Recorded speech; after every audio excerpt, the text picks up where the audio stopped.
maɓɓe tan ɓe keddo e ko gonnoɗen ko so ɓe paamani sukaaɓe goppaama ɗum addi waylo waylo o sen jii hannde ɓesguuji men enen gotti goɗɗum kon ken gonaano enen ndewi e woɗɓe haa nandi kini ɗumen sabu kollaaka ɗo poti rewde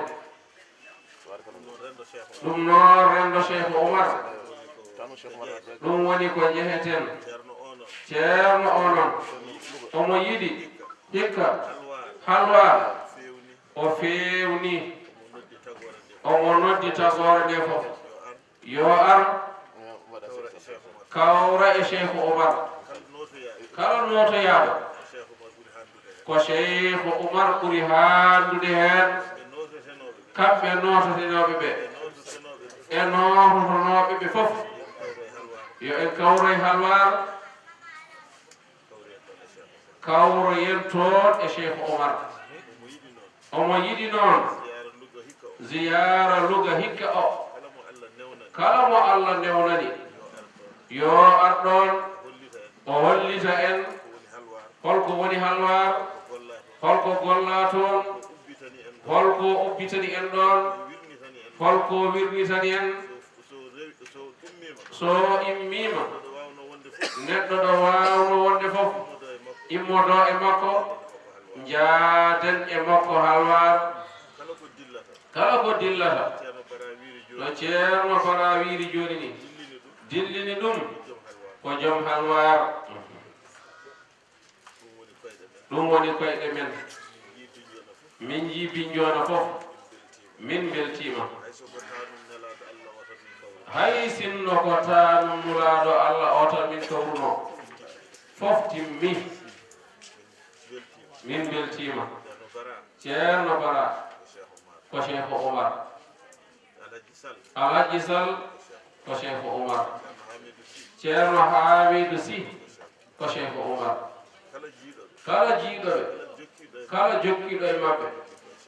jokki ko Cheikh Oumar ko ɗum min gari hesɗitinde sukaaɓe ɓe mbatte haqqille e ceerno Alhaji jooɗiɗo ɗo o haɗama abboyade goɗɗum ɓatto ko jogiɗa ko sa diwi way kono escalier sa woppi marseji tan a wi aɗa abboye dow e ko heewi heɓtade jomum ko yande e leydi mawɗo ko Allah rokki ɗum gueɗal sa yi ɗum a wiyat mi wiyata a yi Allah dey kono kam a yi mo Allah woppi ɗon kam mo woppi ɗon tawo waɗani ɗon hoore mum so tawi ka tijaniyanke aɗa wondi e mawɗo komo qaddam sa woppi ɗum a ƴeewoyi goɗɗo a diwi muqaddam fof lomti ko Cheikh Tidiane ɗum noon muqaddameɓe ɓe gonda toon ɓe mbatte e maɓɓe haqqille ko ɗum woni ko Cheikh Oumar yahata ɗum waɗi kadi ko yahata ha hande ko ɗum amiral mu'minina yahata ɗum woni kadi komin gaddani on emin yaagi Allah noon to barke Cheikh Oumar ko kalɗon ko gila e goƴaji mon goƴaji ɗi e haajuji ɗi e ko haalotako e ko haalato e ko wone ɓerɗe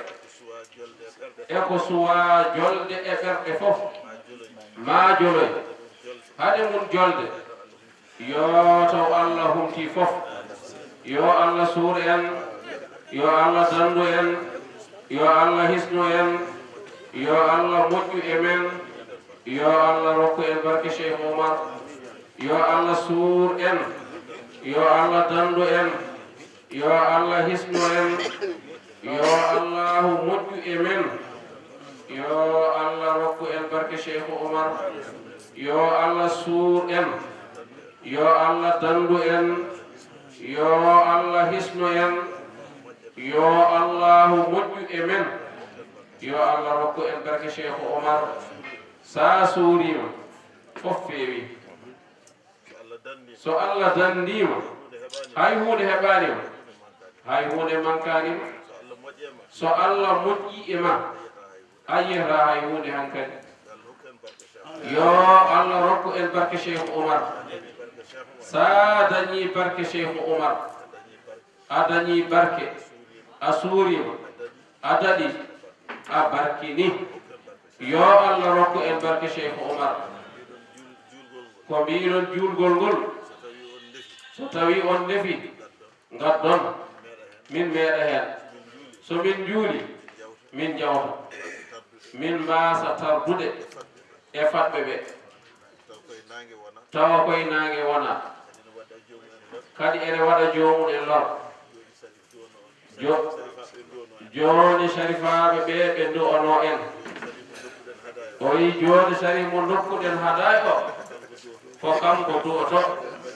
tawde en mbaɗi haday kanko ne o waɗa du'a o so tawi almami yamiri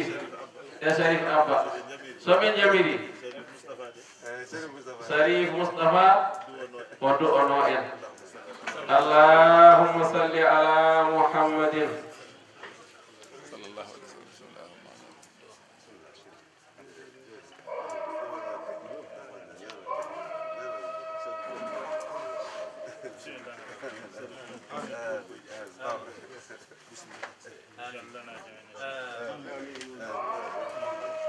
آمين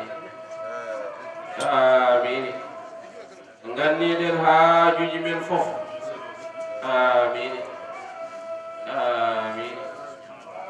آمين ويجرب بنا